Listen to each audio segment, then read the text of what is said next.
विविधीकरण कर दीजिए, खेती में किसानों की आय 4 गुना बढ़ाना संभव है, ये असंभव नहीं है।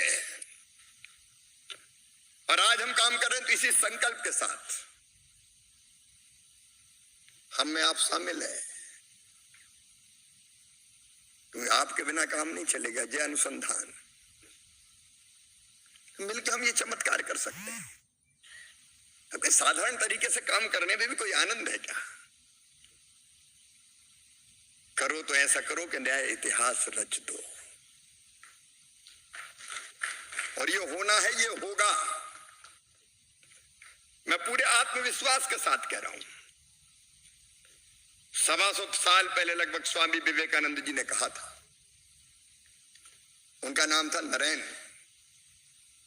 उन्होंने कहा था, सुदीर्घ रजनी समाप्त हुई जान पड़ती है, महानिशा का अंत निकट है। जो अंधे हैं वो देख नहीं सकते, जो बहरे हैं वो सुन नहीं सकते, लेकिन मैं स्पष्ट रूप से देख रहा हूं कि भारत माता एक बार फिर अंगड़ाई लेके खड़ी हो रही है और विश्व गुरु के पद पर अधिष्ठित हो रही है। एक नरेन ने कहा था, दूसरे नरेंद्र के नेतृत्व में ये पूरा होगा, नरेंद्र मोदी जी के नेतृत्व में। और कृषि इसमें अहम भूमिका निभाएगी। एग्रीकल्चर एंड एलाइड सेक्टर, कृषि में हम सब मानते हैं। और इसलिए ललन सिंह जी हो, चाहे बघेल साहब हो, चाहे जॉर्ज कुरियन जी हो, आपको साथ बैठे हुए देख के मन आनंद और प्रसन्नता से भर रहा है, क्योंकि ये पूरी एक यूनिट है। और आईसीआर में तो सब शामिल है। हमारी रणनीति है एक, उत्पादन बढ़ाना।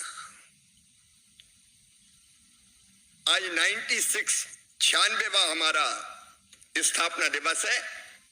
हमने 1 साल के टारगेट भी सेट किए, 100 दिन के टारगेट भी सेट किए। आओ आज हम 4 साल के टारगेट सेट करें, और 4 साल बाद जब इस मंच पर बैठे और बोले तो कहें 4 साल पहले हमने ये तय किया था और ये पूरा करके देश को दे दिया।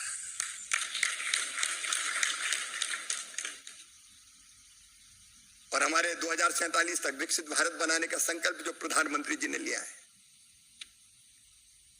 उसको तो पूरा करना ही है। और वो आवश्यकता, पाठक जी बता रहे थे, खाद्यान्न 330 से 520 मैट्रिक टन, बागवानी 355 मैट्रिक टन से 950 मैट्रिक टन। अब एक एक आंकड़े नहीं पढ़ रहा, आपने देखे। आइए आज मिलकर तय करें कि 2047 तक कितना। आज 2024 से 2028 तक कितना गेहूं चावल का उत्पादन हो, या दाल और ऑयल सीड्स में हमको आत्मनिर्भर बनना हो।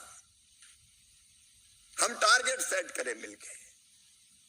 उत्पादन बढ़ाना पहली चीज, उसके लिए सिंचाई, उसके लिए उन्नत बीज। अब आपने 6000 से ज्यादा किस्में, मैं बधाई देता हूं वैज्ञानिकों को, 6000 से ज्यादा उन्नत किस्में हमने देश को दी है।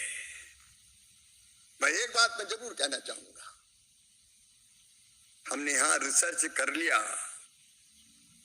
नया बीज बना लिया, लेकिन लैब टू लैंड जाने में वक्त कितना लगना चाहिए।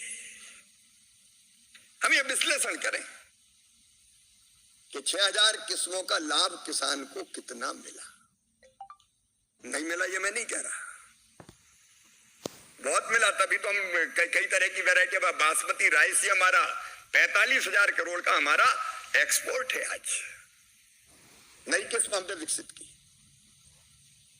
लेकिन मेरा व्यवहारिक अनुभव है कि लैब से लैंड तक पहुंचने में समय बहुत लगता है। Breeder seed, foundation seed, certified seed, तब तक जमाना इतने आगे बढ़ जाता है कि और दूसरे सीड आ जाते हैं तब तक बहुत से। इसलिए ये जो समय है। और दूसरी बात,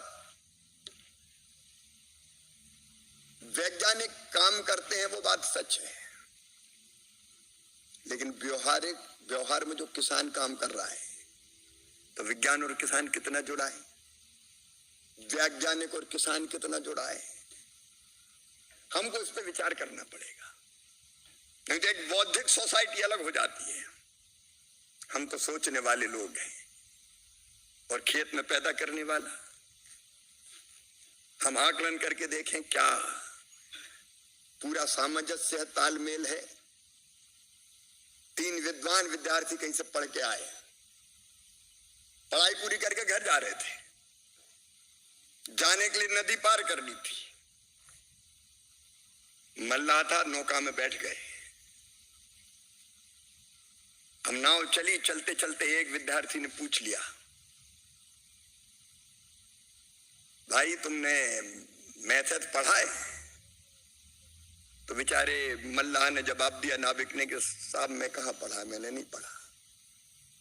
तो कहा तेरी 1/4 जिंदगी बेकार हो गई यार।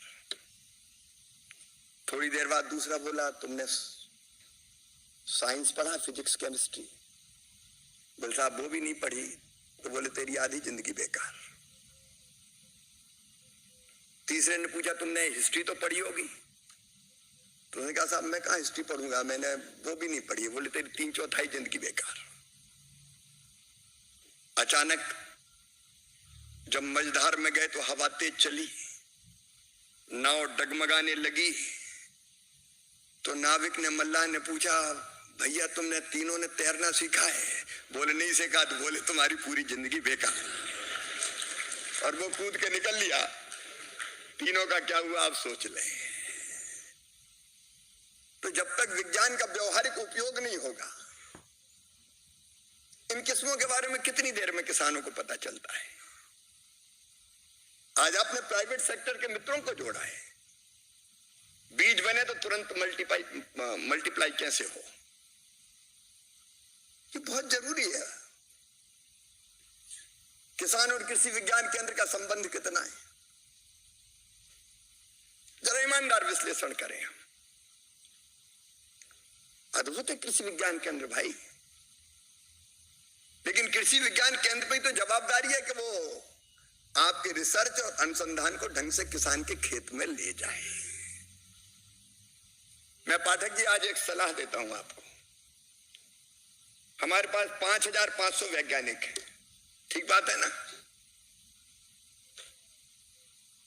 इतने वैज्ञानिक हमारे पास हैं, आप 2-2 वैज्ञानिक की टीम बनाइए और 731 हमारे कृषि विज्ञान केंद्र है, उनमें भेजिए कम से कम 3 दिन के लिए उनको।